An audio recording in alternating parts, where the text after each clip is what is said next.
नमस्कार, BTV news के इस बुलेटिन में आपका स्वागत है। सबसे पहले आइए एक नज़र डालते हैं आज की कुछ खास खबरों पर।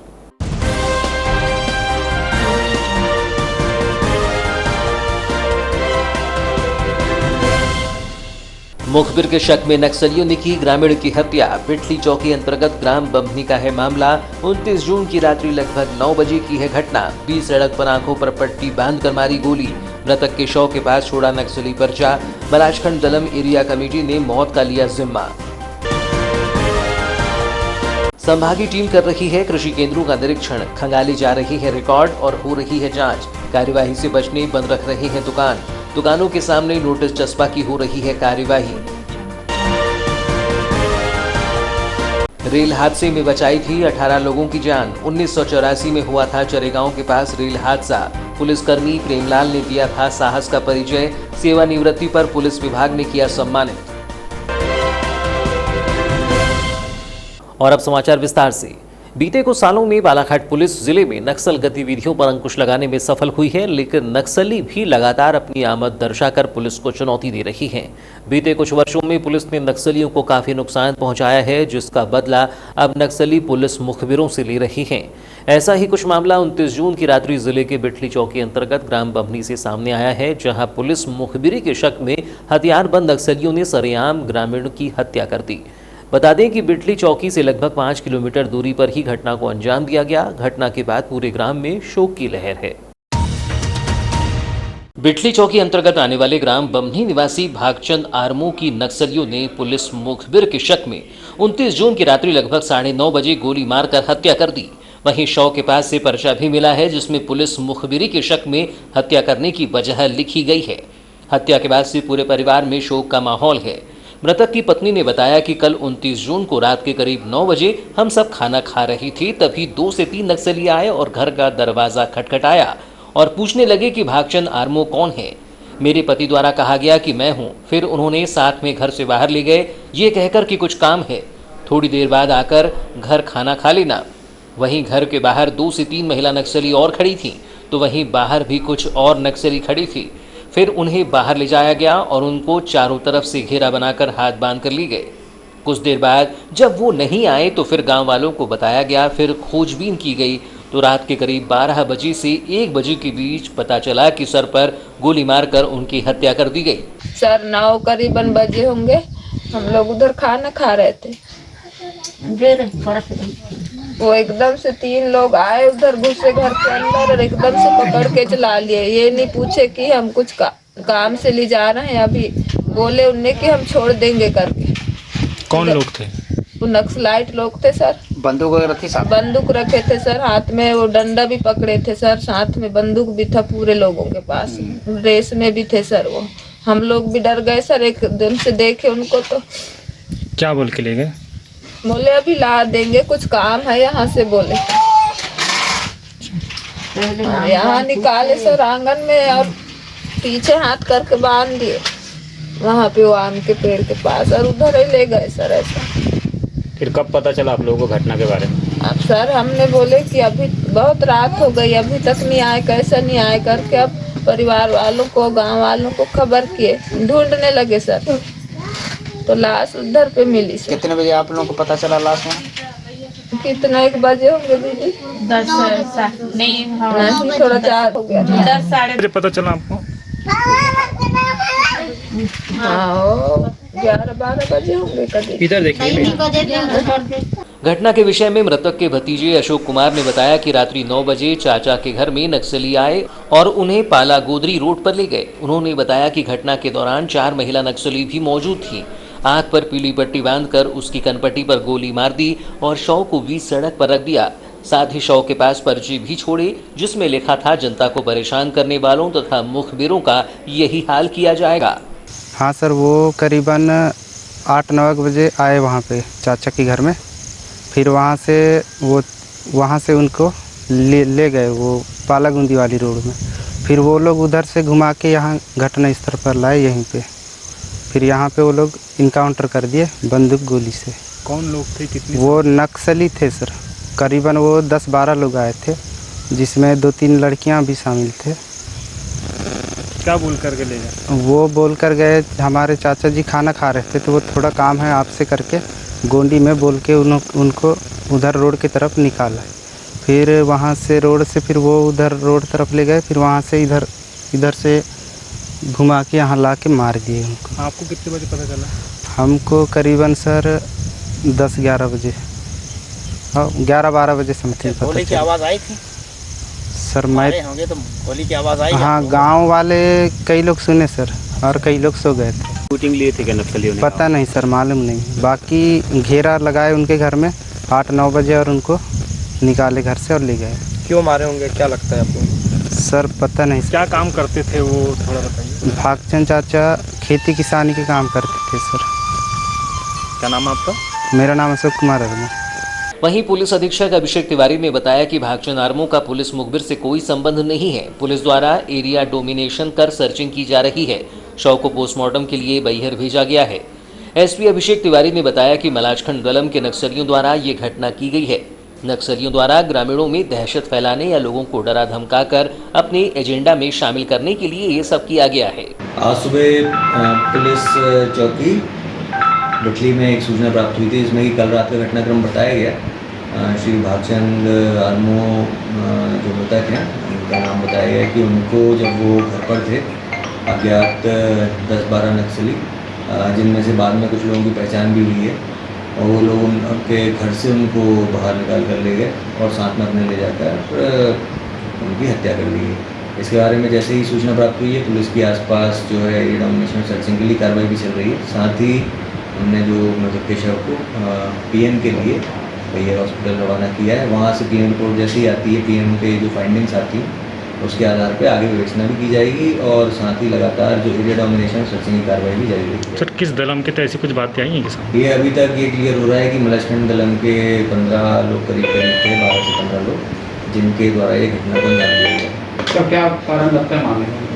इसमें 2-3 कारण जो प्रथम दृष्टया सामने आ रहे हैं। हालांकि वहाँ से सामने से एक पर्चा भी मिला है, जो नक्सलियों ने इसको पुलिस मुखबिर का रूप देने की कोशिश की है, परंतु वो वहाँ में एक ग्रामीण थे और पुलिस मुखबिरी से उनका कोई अभी संबंध नहीं था। साथ ही उसमें ये बात भी निकल के आ रही है कि हो सकता है कि जनता में भय फैलाने के लिए या बाकी लोगों को अपने डरा धमका के अपने ही एजेंडा में शामिल करने के लिए, साथ ही साथ जो कई बार अवैधानिक वसूली करने का एक एजेंडा रहता है, खासकर जो तेंदुपत्ता या अन्य उस तरह के जो वनोपज होती हैं या सिविल कंस्ट्रक्शन होते हैं, उन पर दबाव बनाने के लिए भी इस घटना को पारित करना संभावित प्रतीत हो रहा है, और जो कि एक तरह से सीधा हमारे ग्रामीणों पर और हमारे आदिवासी भाइयों पर एक तरह से अत्याचार की ही श्रेणी में आएगा, जो कि ये कायराना हरकत नक्सलियों द्वारा की गई है। सर कुछ कार्य क्या काम करता था, कुछ उसके बारे में जानकारी? बताया जाता है कि मृतक पहले पुलिस का मुखबिर था, किंतु वर्तमान समय में वह किसी भी प्रकार से मुखबिरी नहीं करता था। उक्त घटना की खबर पुलिस चौकी बिटली को दी गई, किंतु सुबह तक पुलिस मौके पर नहीं पहुंची थी, जिसके बाद प्राइवेट वाहन की मदद से बैहर भिजवाया गया, जहां पर शव का पीएम किया गया। राज्य शासन के निर्देश पर उप संचालक कृषि विभाग द्वारा कृषि केंद्र एवं भंडार केंद्रों पर विशेष निरीक्षण अभियान चलाया जा रहा है। 2 दिनों से जिले में चल रही कार्यवाही के तहत संभाग की टीम औचक निरीक्षण कर कार्यवाही कर रही है। इस कार्यवाही का भय कृषि केंद्र संचालकों में दिखाई दे रहा है और कार्यवाही से बचने दुकानें बंद रख रही हैं। बुधवार को लगातार दूसरे दिन कृषि विभाग के विशेष दस्ते ने अभियान को गति दी, जिसमें उन्होंने बालाघाट शहर के इतवारीगंज बाजार के कृषि केंद्रों एवं भंडार गृहों में पहुंचकर स्टॉक की जांच की और सामग्री का निरीक्षण किया। जांच दल के सामने यह परेशानी रही कि अधिकांश कृषि केंद्र संचालक कार्यवाही से बचने के लिए दुकानों को बंद रख रही हैं। इसलिए जांच टीम द्वारा ऐसी दुकानों के सामने आदेश चस्पा की कार्यवाही की गई, ताकि उन्हें तलब किया जा सके और दुकानों का निरीक्षण कर वस्तु स्थिति का पता लगाया जा सके। इस दौरान एसडीओ जबलपुर प्रतिमा गौर ने बताया कि जिले भर में कृषि केंद्रों पर विशेष अभियान जारी रहेगा और जो भी दुकानदार गड़बड़ी करता पाया जाता है तो कड़ी कार्यवाही की जाएगी। प्रतिभा गौर एसडीओ जबलपुर हूँ और ये संभाग स्तरीय टीम में मैं हूँ। सर हैं हमारे कठहरे सर हैं और यहाँ पर एडीए राजेश जी हैं, एसडीओ कोरी सर हैं। तो यहाँ के औचक निरीक्षण का आज हम लोगों का ये स्पेशल टूर था, जिसमें हमने कल कुछ दुकानों का किया था, जिसमें आज तो ये हमारी पहली दुकान है, इसमें बहुत टाइम लग गया है। यहाँ की और भी विस्तृत कार्रवाई सर बताएंगे। कृषि सहायक संचालक उमेश कटारे ने बताया कि जो दुकानें बंद हैं उनमें चस्पा की कार्यवाही की गई है। इन दुकानों में सिद्धिविनायक कृषि केंद्र, अरजरिया ब्रदर्स, इतवारीगंज शामिल हैं। इन्हें नोटिस दिया गया है कि रिकॉर्ड लेकर विभाग के पास पहुंचना है। उन्होंने इस बात को स्पष्ट किया कि कार्यवाही के डर से दुकानें बंद रखी जा रही हैं। सब कुछ अच्छा होता तो इस तरह दुकानें बंद नहीं होती। और पूरी गोदामों का विशेष निरीक्षण किया। सर आज कितनी दुकानों का निरीक्षण किया गया और आज अभी तक 3 दुकानों का हो गया है, अभी भी हमारा आगे भी चलेगा। आगे देखना है कौन सी दुकान खुली है तो उसका निरीक्षण होगा और जो बंद होगा तो चस्पा की कार्रवाई की जाएगी। आज कौन कौन सी दुकान में चस्पा किया नोटिस? आज अभी हमने न्यू सिद्धिविनायक कृषि सेवा केंद्र इतवारीगंज को भी चस्पा किया है। इसके अलावा कृषि केंद्र अरजरिया ब्रदर्स इतवारीगंज बालाघाट की दुकान को भी चस्पा की कार्रवाई की गई। अग्रिम कार्रवाई किस तरह से होगी इनको लेकर, जैसे बंद फील रहा है तो? अब इसके बंद किया है इनको, उसमें नोटिस में लिखा है कि आपको पूरा रिकॉर्ड लेके जाना है, लेकिन रिकॉर्ड लेके जाएंगे उसके पहले ही वहाँ निर्देशित किया जाएगा कि टीम बना दी जाए और इनका पूरी दुकान का सघन निरीक्षण किया जाए। अपन मान सकते हैं प्रथमदृष्टया यहाँ पर कहीं ना कहीं खामियाँ हैं। हाँ, अब उनको बंद करने से तो स्पष्ट लग रहा है कि भाई कुछ है, इसलिए तो बंद किया है। वर्ष 1984 में बालाघाट जिले के लिए रेल दुर्घटना का इतिहास दर्ज है। चरेगांव के पास बारिश के पानी में पुल बहने से कई लोगों की मौत हो गई थी। घटना के बाद बहादुरी और साहस से 18 लोगों की जान बचाने वाले पुलिस विभाग में कार्यरत प्रेमलाल नागवंशी अब सेवानिवृत्त हो गए हैं, जिन्हें पुलिस विभाग द्वारा उनके किए गए कार्यों को लेकर सम्मानित किया गया। 37 वर्षों की सेवा देने के बाद पुलिस विभाग से सेवानिवृत्त हुए इंस्पेक्टर प्रेमलाल शिववंशी सन 1984 में जबलपुर से गोंदिया जा रही रेलगाड़ी दुर्घटना चरेगांव के पास हुई थी, जिसे बालाघाट का हर नागरिक कभी नहीं भूल सकता है, क्योंकि तत्कालीन समय ट्रेन का पुल बारिश में बह जाने के कारण इस दुर्घटना में कई लोगों की जान चली गई थी। इसी दुर्घटना में प्रेमलाल शिववंशी ने लगभग 18 लोगों की जान बचाई थी। इनकी इसी बहादुरी के लिए शासन द्वारा उन्हें पुलिस विभाग में आरक्षक के पद पर नियुक्त करते हुए पुरस्कृत किया था। आज 37 वर्ष की सेवा पूर्ण करते हुए वह पुलिस विभाग से सेवानिवृत्त हुए। वर्तमान में इंस्पेक्टर प्रेमलाल शिववंशी जिला विशेष शाखा पुलिस अधीक्षक कार्यालय में पदस्थ थे। 30 जून को उनका विदाई समारोह पुलिस अधीक्षक कार्यालय में एसपी अभिषेक तिवारी की उपस्थिति में किया गया, जहां उन्हें स्मृति चिन्ह, शॉल एवं श्रीफल देकर सम्मानित किया और सभी स्टाफ ने उन्हें विदाई दी। महिला अपराधों में कमी लाने तथा महिलाओं को सुविधा देने के लिए अब महिला थाना कामकाज संभालने जा रहा है। बालाघाट शहर में भी महिला थाना होगा, जहां आसानी से महिलाएं अपनी उत्पीड़न, ज्यादती एवं घरेलू हिंसा सहित सभी मामलों को लेकर शिकायतें दर्ज करा सकेंगी और इस पर त्वरित कार्यवाही पुलिस विभाग द्वारा हो पाएगी। बालाघाट जिले में महिला अपराधों में कमी नहीं आ रही है। साथ ही महिलाओं को सुरक्षित एवं भय मुक्त माहौल थाने के भीतर मुहैया कराने के लिए महिला थाने की भूमिका अब सार्थक रूप लेने जा रही है। पुराने कोतवाली थाने में महिला थाने का डेस्क बनकर तैयार हो चुका है, जहां महिला उप निरीक्षक एवं महिला पुलिस बलों से थाना लैस होगा। यहां महिला हिंसा से संबंधित मामलों के अलावा अन्य सभी मामलों की शिकायत की जा सकेगी। देखा जाए तो मध्य प्रदेश में वर्ष 2020 में 54,000 से ज्यादा महिलाओं से आपराधिक वारदातें हुई। इसके अलावा 14.5 से ज्यादा महिलाओं ने हेल्पलाइन नंबर 181 पर मदद मांगी। अब इसे देखते हुए मध्य प्रदेश सरकार ने प्रदेश की सभी जिलों में महिला थाना खोलने का निर्णय लिया है। इसके साथ ही 34 शहरी थाने, 220 अर्ध शहरी एवं ग्रामीण थाने तथा 199 नई पुलिस चौकियों का निर्माण किया जा रहा है। इससे महिलाओं को अब किसी भी तरह की शिकायत होने पर सीधे महिला थाने में अपराध दर्ज कराने का एक और विकल्प मिल जाएगा।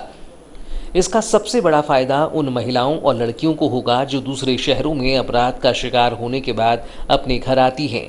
ऐसे में वे अब अपने गृह जिले के महिला थाने में भी अपराध दर्ज करा सकेंगी। महिला थाने में महिलाओं की सुविधा को देखते हुए थाना प्रभारी महिला को ही रखा जाता है। बालाघाट शहर में खुलने वाले महिला थाने से अब महिलाओं को लोकल पुलिस थाने के साथ ही एक और विकल्प मिल जाएगा। लांजी थाना क्षेत्र के कोसमारा गांव में एक 45 वर्षीय व्यक्ति ने शरीर पर मिट्टी का तेल डालकर आत्महत्या का प्रयास किया, जिसे उपचारार्थ जिला अस्पताल में भर्ती कराया गया, जहां उसने दम तोड़ दिया। घटना के संबंध में प्राप्त जानकारी के अनुसार फूलचंद पिता केशवलाल चौधरी 45 वर्ष कोसमारा का निवासी है, जो खेती किसानी का कार्य करता है।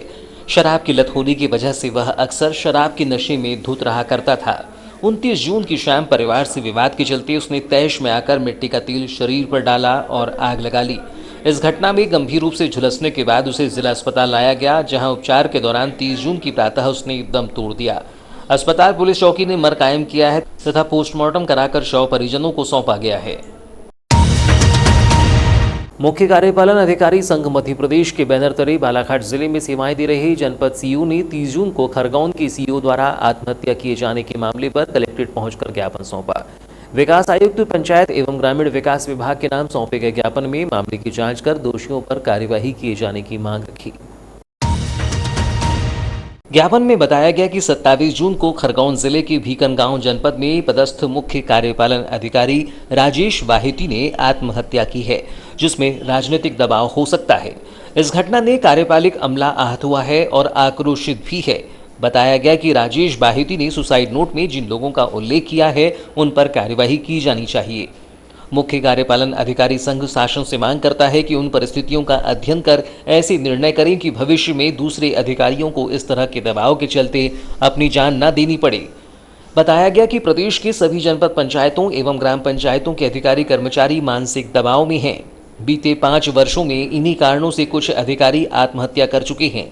ज्ञापन में उल्लेख किया गया है कि एक तरफ जहां सैकड़ों प्रकार के कार्यों एवं अनगिनत लक्ष्यों की पूर्ति का दबाव है, वहीं किसी भी तरह की सुविधा का पूर्व अभाव है।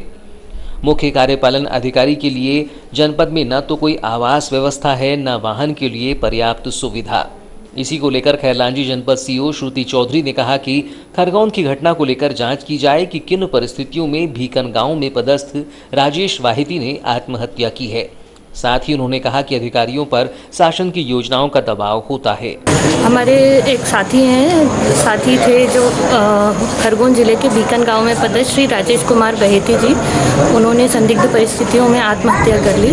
तो उनके द्वारा किन परिस्थितियों में आत्महत्या की गई है और जो शासन की योजनाओं का दबाव रहता है पूरे ग्रामीण विकास के अमले पर, उसके संबंध में शासन से एक तो निष्पक्ष जाँच के लिए उसके लिए हम सभी लोगों ने ज्ञापन दिया। साथ ही जो परिस्थितियां हैं उनमें सुधार करने के लिए और सीईओ जनपद को थोड़े और अधिकारों में वृद्धि करने के लिए ये ज्ञापन दिया गया है। ये ज्ञापन जिले स्तर में सौंपा गया है कि प्रदेश स्तर में सौंपा गया है? नहीं, ये शासन के नाम ही भेजा गया है। अभी माननीय जो कलेक्टर सर को जो विकास आयुक्त महोदय के नाम ज्ञापन सौंपा गया है और हम सभी लोग प्रयास करेंगे कि क्षेत्र में जो माननीय मंत्री जी हैं उनको भी और जिला पंचायत सीईओ को भी ज्ञापन सौंपा गया है। लालबर्रा थाना क्षेत्र अंतर्गत बालाघाट सिवनी राजमार्ग पर बसे ग्राम नेवरगांव व पोंडी के बीच स्थित पानी टंकी के पास स्नातक महाविद्यालय लालबर्रा में अध्ययनरत छात्र एवं छात्रा को लापरवाही पूर्वक तेज रफ्तार से वाहन चला रहे अज्ञात डंपर चालक द्वारा 4:30 बजे पीछे से जोरदार टक्कर मारकर डंपर सहित फरार हो गया। उक्त घटना में युवक युवती को गंभीर चोट आने पर 108 एम्बुलेंस की मदद से सामुदायिक स्वास्थ्य केंद्र लाया गया। प्राप्त जानकारी के अनुसार 22 वर्षीय युवक उमाशंकर गौतम निवासी बहेगांव एवं 17 वर्षीय प्रीति ठाकरे निवासी धारावासी महाविद्यालय लालबर्रा बीए प्रथम वर्ष में अध्ययनरत हैं, जो महाविद्यालय से अपने गांव की ओर आ रहे थे। तभी नेवरगांव व पोंडी के बीच पानी टंकी के पास तेज रफ्तार से बालाघाट से सिवनी की ओर जा रहे अज्ञात डंपर चालक द्वारा पीछे से जोरदार टक्कर मार दी, जिससे दोनों ही युवक व युवती गंभीर रूप से घायल हो गए।